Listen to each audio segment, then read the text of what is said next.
Behind every bit of mom wisdom is a story of a real mom and real kids just trying to love each other well. Whether you're cozied up on the couch with a mug of coffee or out for a walk, you're welcome to join us as we share stories and laugh, learn, and grow together. It's the iMom Podcast. Welcome to this week's episode of the iMom Podcast. I'm Abby with Megan and Susan and Chloe again. This week we're talking about technoference. I did not make up the word. It is a real word.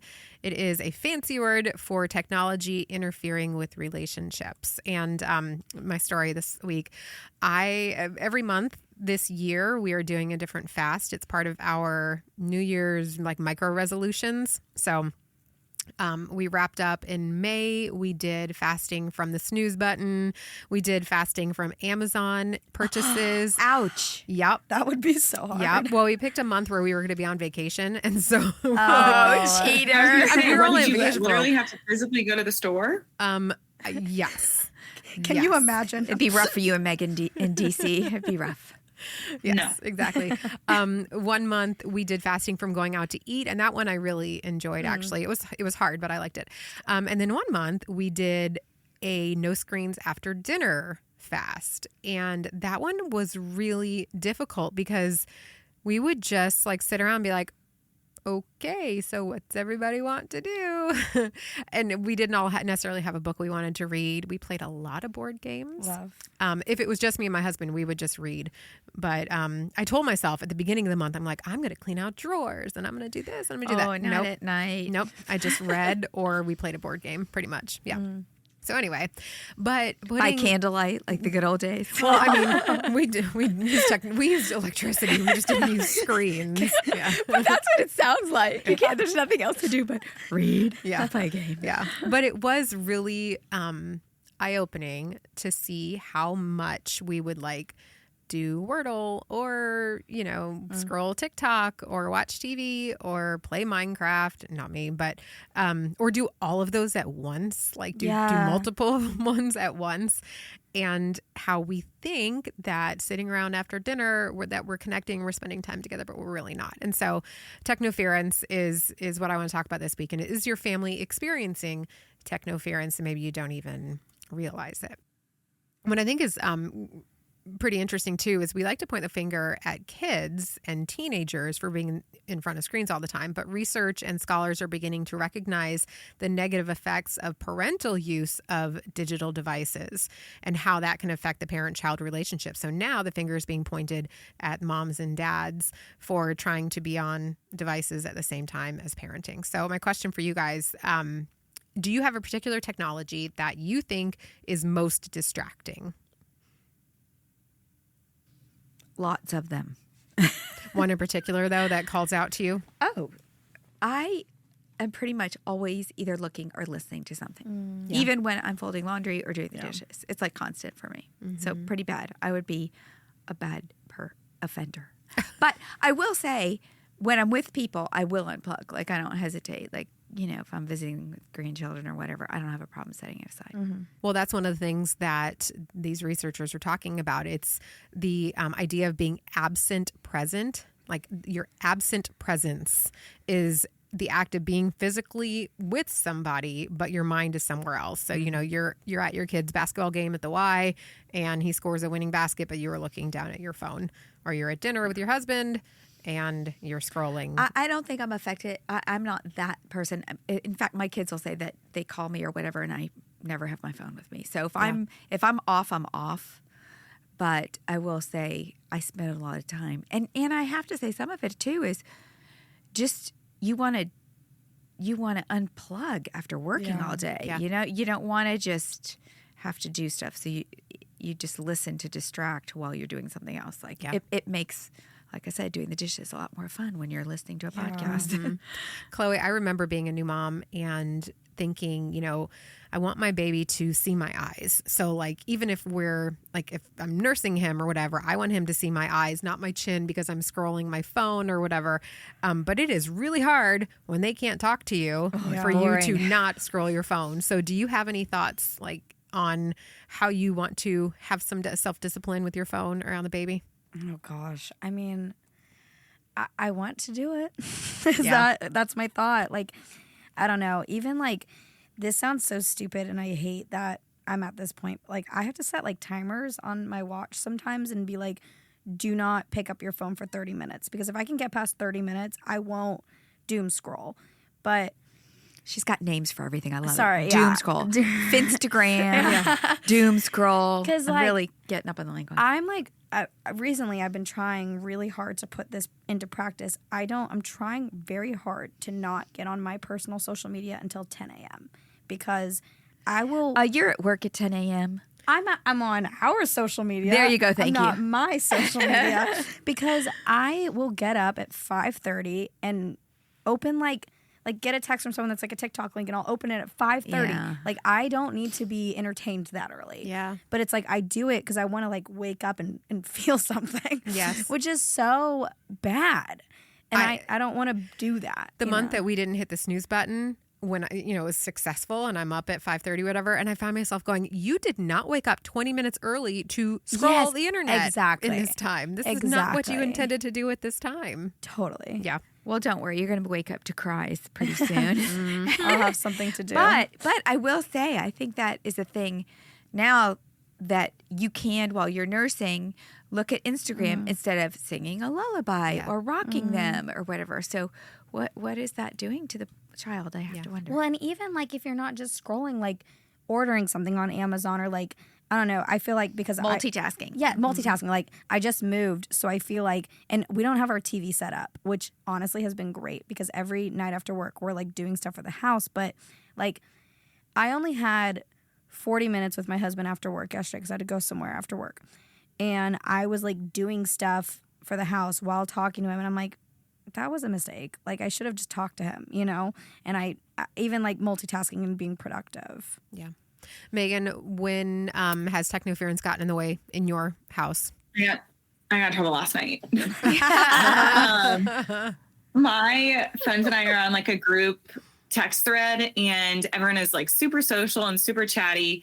And there's times where it will just blow up. I'm sure everyone has those pains. And it was just a really funny conversation. But Hampton was like, you've been texting for like the past 30 minutes, and like James has been trying to talk to you and blah, blah. And I'm like, I'm sorry, I just have to respond. And he's like, why do you have to respond? And I was like, because if not, I'll get too far behind. And then it's like, they need to know and blah, blah. Yes. And I was just making all these excuses. And I was like, this is silly. Like, I see them probably on a weekly, daily basis. I can tell them whenever, like, it's not a big deal. Yeah. But I get caught up and I don't even realize I'm doing it, to be honest. Yeah.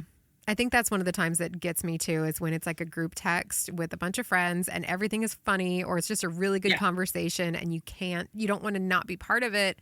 And the time goes by fast when that happens. Next thing you know. Well, then I'll get texts like, are you dead? Are you there? Are you alive? Like, where is she? And I'm like, guys, it's been like 2 minutes. Give me a second. Yeah. Well, plus it creates agitation, because if it's a group, and even if you have it on vibrate, it's vibrating constantly, and that it's going on and on and on and on, and you got to hop on, and it's pressure. Yeah. I think the thing I struggle with is because I put my phone on like personal all the time. I never have my ringer on or anything. Like, so I don't get notifications on my phone for text, but then I'll open my phone. It's like, you have 47 text messages. And it drives me insane. Yep. Well, have you heard this statistic that Nokia is reporting an increase in their sales of their dumb phone? Wow. Citing that Gen Z is tired of screens getting in the way of their mental health. Okay. So Chloe's a social media manager here at Family First, so just so you know, she's never going to be tired of it. So what they're saying, hang on here. What they're saying is that they are buying second phones, and when they go to parties or something like that, they're bringing the dumb phone so that they can text or they can call, but they are trying to stay away from the temptation to go to a place where they can physically interact with other people and stare at their phone. They're trying to get rid of that temptation. The technoference, letting your phone. To have two phones. Yeah. So those older phones, they can still take pictures, they can still text, they can still call, but they're not tempted to be in person and scrolling or fubbing, as the word Fubbing, is. yeah. Snubbing somebody for your phone. See, I can do it too. I can say fun words. Is this crossing the line to addiction? If you can't stop Well- yourself from looking at it, then you have to buy a second phone? Well- I'm just curious. Or they're seeing that I still want a phone for safety to be able to, call home or No, but I'm just asking, why can't you bring your normal phone and just not look Not at look it? at it. baby Or steps. put I it don't in know. your back pocket and pretend it's not there. Oh, I don't. It's always there. The phantom buzz. You think Well, someone's I lost calling. mine today, so I don't know. Mine isn't. I just You literally lost your phone? Yeah.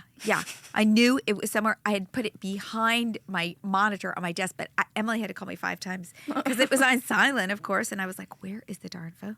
I hear it.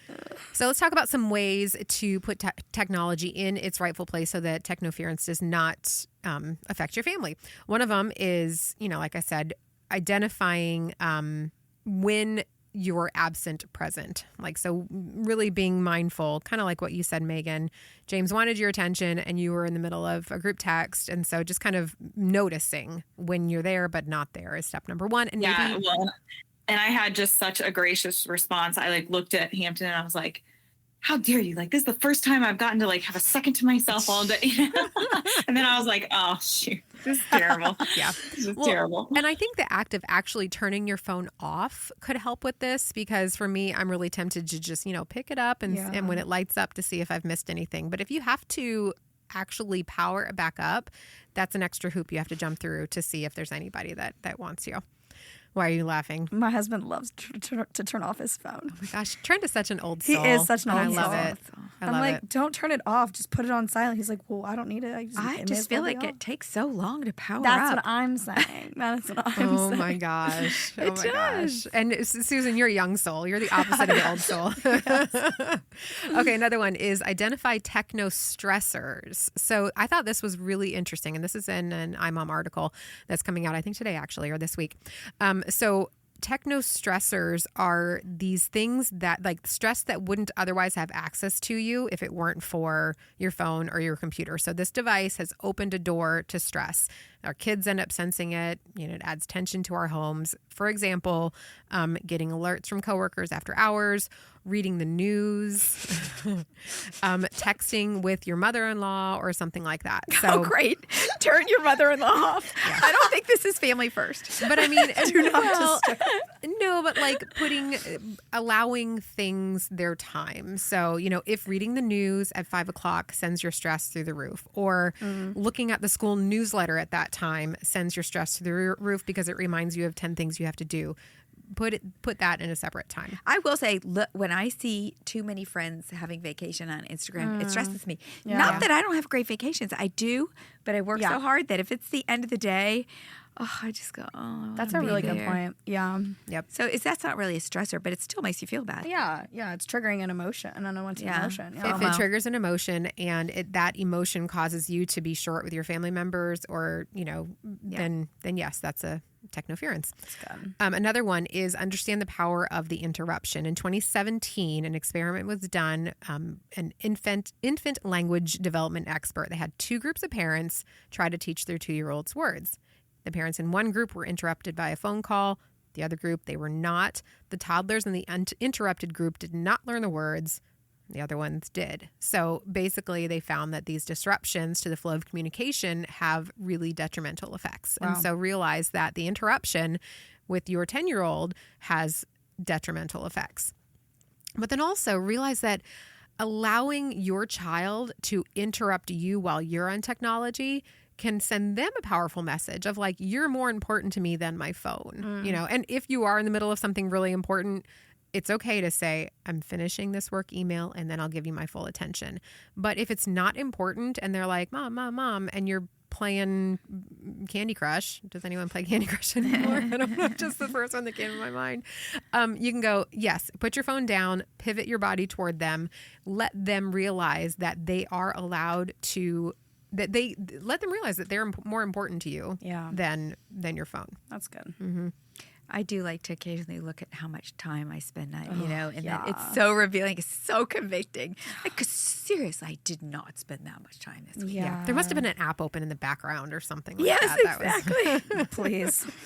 Another good idea, actually, since you mentioned like tracking the time and monitoring that, is to move your apps around on your phone so that it's not, sometimes it's just muscle memory. You turn on your phone and you tap that bin that has Instagram in it or whatever, and it's just muscle memory. So if you move the apps to different screens, then it takes away that muscle memory aspect of it. Anybody else have good tips for avoiding technoference? I should really just not keep my phone in my bedroom, because I'll tell you what, if I can't sleep, that's when I will spiral out on really? Reels and stuff. I'll be like, let me just watch something But it's not funny. getting in the way with a relationship with your family. No, but it is is getting good. in the way of, there is a lot of data that the bright lights and everything don't help you sleep. It's it's not like reading a book. Yeah. So you're not getting as good a sleep, and then maybe that's Right. Because having I'm bad totally effects. entertained. Yep. Well, we want to know what tricks help you put technology away so that it doesn't interfere with your relationship with your kids or your husband. So let us know. Another tip is to subscribe to the I'm Mom podcast, and then these episodes come automatically to you on Monday mornings, and that's one less reason you have to look at your phone. So less technoference. You like how I Except that? we You're listen welcome. to podcasts on our phones.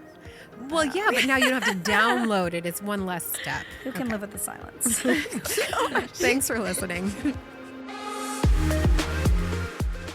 Thanks for listening to the iMom podcast. iMom is the motherhood program of the nonprofit organization Family First. Along with our fatherhood program, All Pro Dad, we exist to help you love your family well. Subscribe to our daily email, the iMom Minute, by going to imom.com/subscribe and get tons of great ideas, insight, and inspiration. The iMom podcast is hosted by me, Abby Watts, along with Susan Merrill, Megan Tigner, and Chloe Blumenthal.